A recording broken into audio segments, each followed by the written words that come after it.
자, 이제 이어서 김지인 전문가의 시간으로 넘어가 보도록 합니다. 오늘 어떤 업종을 준비하셨는지 화면으로 먼저 공개하도록 할게요. 자, 오늘은 엔터를 가지고 오셨습니다. 뭐 K-팝 데몬 헌터스는 이제 글로벌 히트작이죠. 넷플릭스 최고 흥행 역사를 새로 쓰고 있는데 K컬처 위세가 정말 네. 대단한 것 같아요. 지금 보니까 엔터사들의 실적으로도 이어지지 않을까 뭐 이런 기대감이 높더라고요. 예, 맞습니다. 뭐 이런 기대감에 저도 200% 이상 동의하는 부분이고요. 네. 아마 그 앵커님도 캐대원 보셨죠? 네, 뭐 당연히 보셨을 네, 거라고 네, 네. 생각이 드는데 저도 봤습니다만 이 캐대원의 그 글로벌 흥행 돌풍이 기대 이상으로 훨씬 컸고요. 이것이 이제 SNS로 또 확산이 되고 그 인기가 그대로 이제 K-팝 그리고 온라인 팬덤으로 이렇게 이어지고 있는 모습으로 지금 보입니다. 이런 온라인 팬덤은요. 공연 그리고 MD 소비로 전환이 되면서 내년은 물론 내후년까지도 엔터사 이 실적 성장에 아주 크게 기여할 것으로 전망이 되고 있습니다. 또한 그 구글 트렌드에서 코리아 트래블 그리고 코리안 푸드 이런 검색량들이요 지난 8월에 역대 최고치를 기록을 했고요. 네, 네. 그리고 이제 북미하고 유럽 지역에서 그 한식당 예약률이 또 급증을 하고 있습니다. 거기에다가 이제 넷플릭스가 미국 내에서 그 상표권 출원하고 굿즈 사업 진출 예고하는 등 이 캐대언이 단순한 이 콘텐츠 흥행을 넘어서 한류 확산에 새롭고도 아주 강력한 매개체로 작용을 하고 있기 때문에 엔터주들이 그 수혜를 고스란히 받을 수 있을 것으로 이렇게 기대를 하고 있습니다. 자, 지금 뭐 다들 소식을 알고 계시겠습니다만 최근에 이재명 대통령이 대통령 직속 대중문화교류위원회 위원장으로 가수 박진영 씨를 내정을 했습니다. 이런 정부 차원의 움직임은 뭐 어떤 의의가 있다고 저희가 해석해 볼 수 있을까요? 네, 이재명 대통령이 이제 후보 시절에서부터 이 문화 사업을 키우겠다고 했었는데요. 실제 그 문화체육관광부의 내년 예산을 보니까 올해보다 10.3% 이상 증가를 했고요. 또한 이제 최근에 캐대원의 인기, 이 인기 속에서 이제 K-팝에 대한 집중 지원까지도 이렇게 예상이 되는 만큼 이 박진영 씨의 그 대중문화교류위원회 공동위원장으로의 그 내정은 엔터사들에게 당연히 또 하나의 호재로 작용할 것으로 이렇게 보고 있습니다. 자, 엔터주 오늘의 투자 매력 포인트를 말씀해 주시는데 사실 많은 개인 투자자분들은 엔터주는 투자가 좀 어렵다, 까다롭다라고 느끼실 수도 있을 것 같아요. 뭐 글로벌 팬덤이 확장되고 거기에다가 뭐 신인 아티스트가 성공하면 주가가 오르지만 최근에 다 아시는 것처럼 어떤 내부적 갈등이나 이런 이슈가 부각될 땐 또 주가가 많이 떨어지기도 했습니다. 엔터주는 어떻게 접근하는 게 조금 더 유리한 선택이 될까요, 전문가님? 네, 말씀하신 것처럼 지난 3년간의 그 변동성이 컸던 것은 사실이고요. 또한 그 말씀하신 것처럼 다양한 이슈들이 있었던 것도 사실입니다. 하지만 결국에 주가를 결정짓는 부분은 실적이고요. 앞으로도 그럴 것이라고 보시면 되겠습니다. 네. 이러한 그 실적을 좌우하는 부분은요. 기존 아티스트들의 그 인기 확대와 또는 유지 이와 함께 그 신인 그룹들 라인업의 성장인데요. 이 부분은 그 전적으로 그 팬덤에 달려있기 때문에 우리가 뭐 쉽게 예측할 수 있는 부분은 아니고요. 따라서 다른 섹터나 테마도 대부분 마찬가지지만 특히 엔터주 같은 경우는 먼저 그 기술적으로 접근을 한 이후에 후행되는 뉴스와 실적 이걸 보면서 그 확신을 얻게 되는 그러한 투자의 과정이 필요한 그러한 섹터라고 볼 수가 있습니다. 네, 네. 여기에다가 이제 중장기적인 관점에서 보면요, 엔터주들의 수익원이 기존의 음원이라든지 음반 그리고 이제 공연 등뿐만 아니라 콘텐츠 판권이나 이제 최근에 그 다양한 IP 활용 사업 등으로 원소스 멀티 유지의 그 개념이 더욱 확장되고 있기 때문에 어느 정도 이제 강력한 팬덤을 구축한 이후에는 롱런이 가능하다는 그런 측면에서 예전보다 그 실적 사이클이 더 길게 유지가 되고 있기 때문에 단기적인 트레이딩 관점보다는요 긴 호흡으로 투자하시는 그런 전략을 추천드리고 싶습니다. 그러면 긴 호흡의 접근법, 남은 하반기 엔터주도 뭐 문제 없다, 가져갈 만하다라고 판단하시는 걸까요? 네, 뭐 매우 긍정적으로 보고 있고요. 네. 비중 확대를 저는 이제 권해드리고 싶습니다. 첫 번째 이유로는요, 이 한한령 해제 기대감이 이게 이제 현실화되는 시점이 다가오고 있다라는 부분입니다. 뭐냐면요, 이 10월 말에 에이펙에 이제 시진핑 주석이 방문을 하죠. 예, 그에 따른 이제 한중 관계 개선에 따른 한한령 해제가 기대되고 있는 상황이기 때문이고요. 네. 두 번째 이유는 다른 측면에서 봤을 때는 어떻게 보면은 첫 번째 이유보다 더 중요한 포인트가 될 수가 있는데요. 이 한한령 해제와 상관없이 지금 엔터주 실적들이 계속 좋아지고 있다라는 것입니다. 마지막 이제 세 번째는요. 앞서 얘기한 그 캐대언 열풍이 단기적인 열풍으로 끝나는 게 아니라 장기적인 수혜로 이어질 것으로 판단하기 때문입니다. 지금 엔터 쪽에 대해서 어떤 가능성이 있는지 투자 모멘텀을 이제 김진 대표님이 쭉 말씀을 해주셨는데 어떠세요? 함께 하시는 김영구 전문가께서도 좀 의견을 주시면 좋을 것 같은데. 네. 엔터주들은 저 역시 밝게 보고 있습니다. 네네. 실적도 대박이고 캐던 효과까지 더해지면서 주가는 한 단계 레벨업이 될 수 있는 충분한 조건은 갖췄어요. 네. 근데 하지만 이번 조정 구간을 우리 보면은 이상하게 좀 올라갈까 치면은 좀 떨어지고 올라갈까 치면 또 떨어지고 이러거든요. 이 이유가 있는데 예를 들면 YG엔터가 3만 원에서 11만 원까지 급등을 했었어요. 3배 가까이 급등을 한 거거든요. 네네. 그러니까 그러다 보니까 이제 너무 많이 급등하는 상태에서 이제 좀 숨고르기 조정이나 좀 쉬어가자 이런 분위기가 좀 이어지고 있어요. 그래서 당분간은 좀 이렇게 등락거듭으로 좀 엎치락 뒤치락 할 것 같거든요.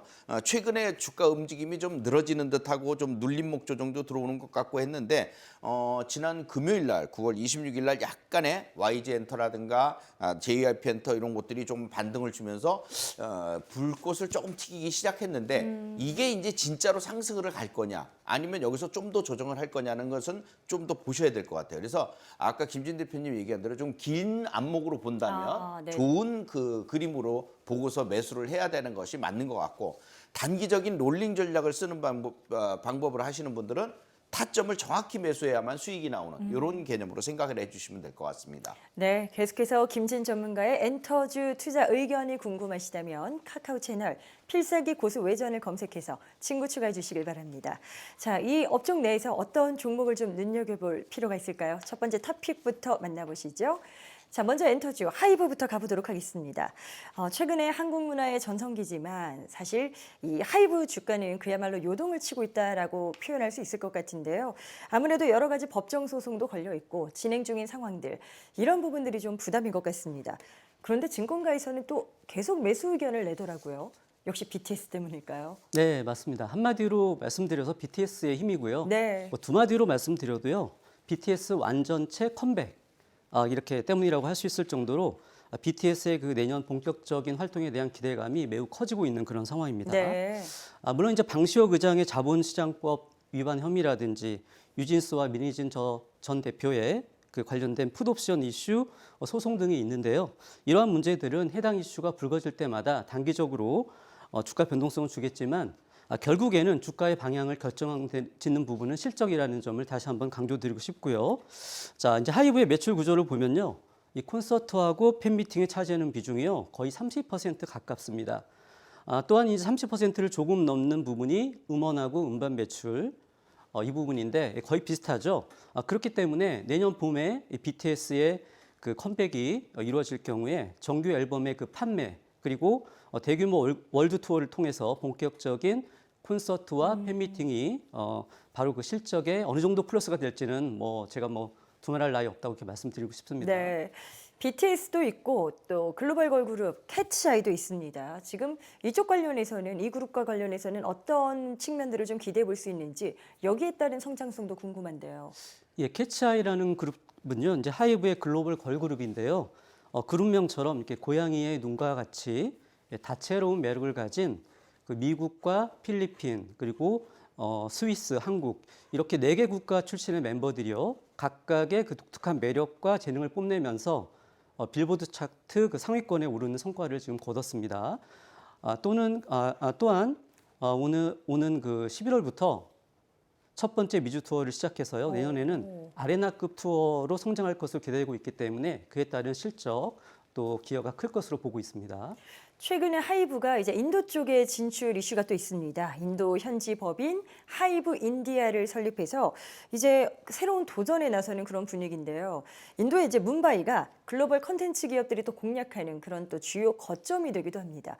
이 부분과 관련해서는 이 전략은 어떤 해석이 가능할 수 있을까요?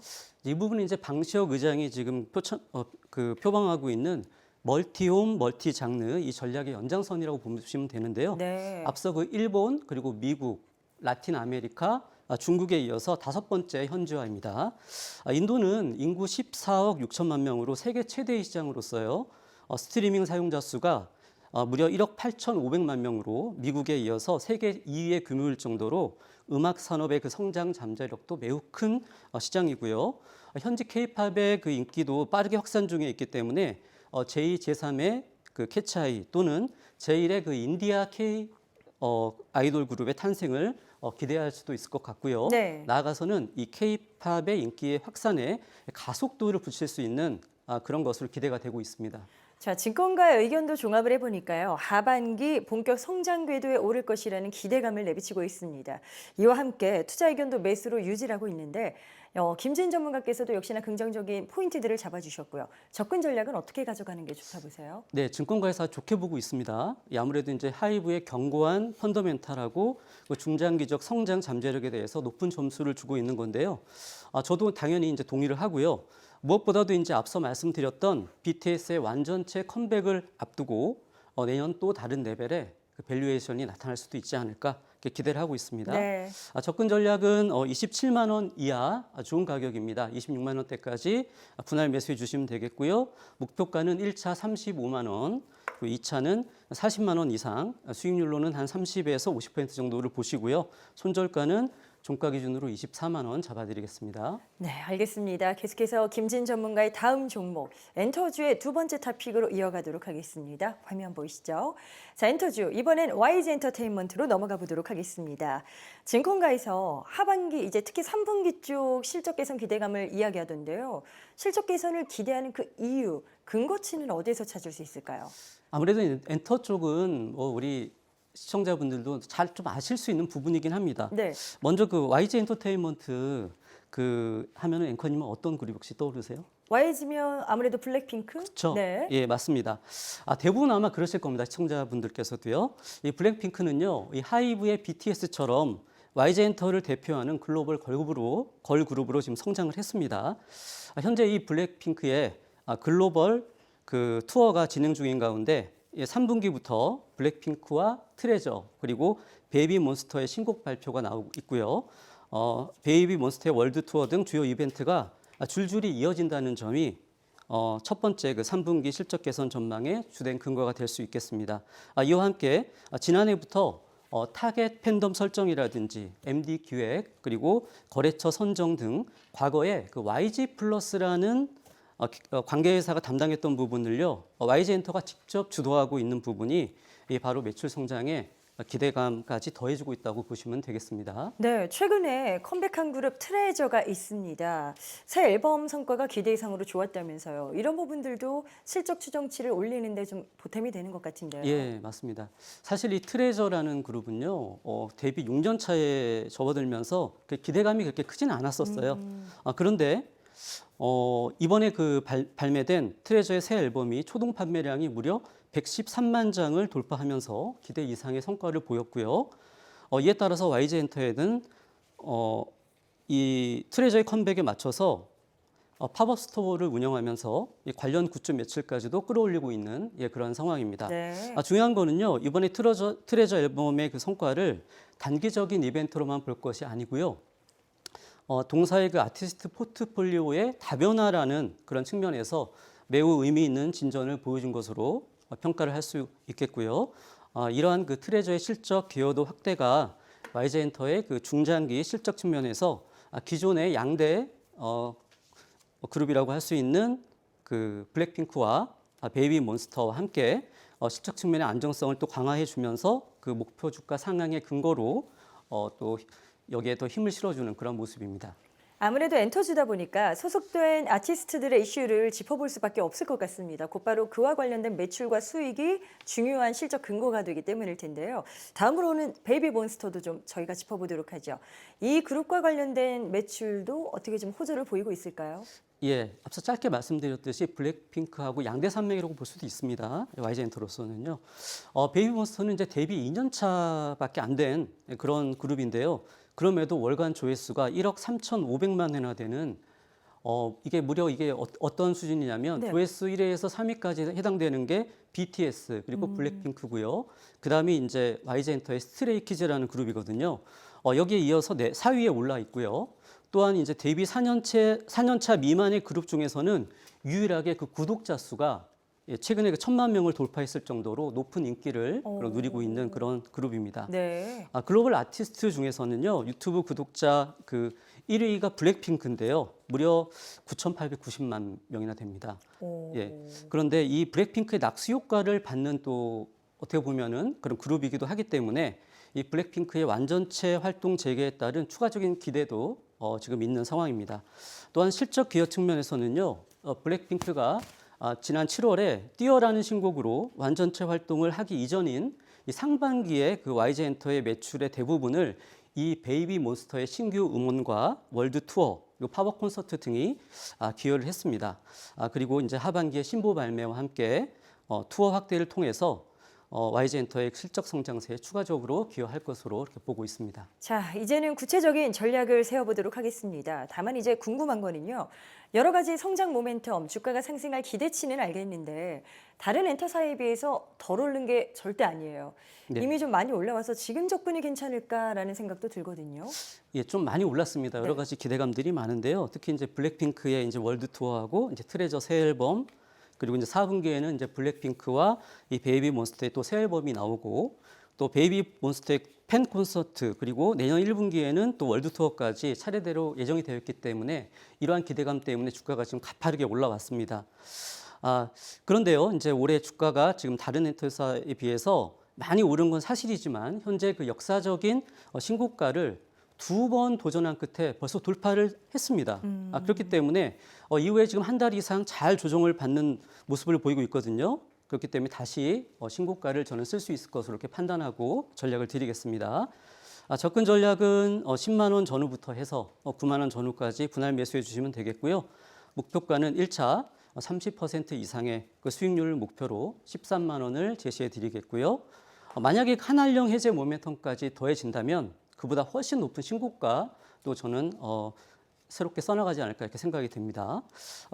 손절가는 7만 8천 원 잡아드리겠습니다. 네, 이렇게 해서 두 전문가의 관심 업종과 거기와 관련된 그 관심 종목들 타픽까지 하나하나 전략 세워봤습니다. 추가적인 내용이 궁금하시다면 카카오 채널 필살기 고수 외전을 검색해서 친구 추가하시면 됩니다. 그리고 저희가 유튜브 채널이 있습니다. SBS 비즈증권 이 채널을 검색해서 구독하시면 출연 전문가들의 라이브 방송 같이 또 다채로운 정보를 만나보실 수 있겠고요. 모든 투자의 최종 판단은 투자자 본인에게 있다는 점도 함께 말씀드립니다. 항상 자신의 원칙에 맞추어서 현명한 투자하시길 바랍니다.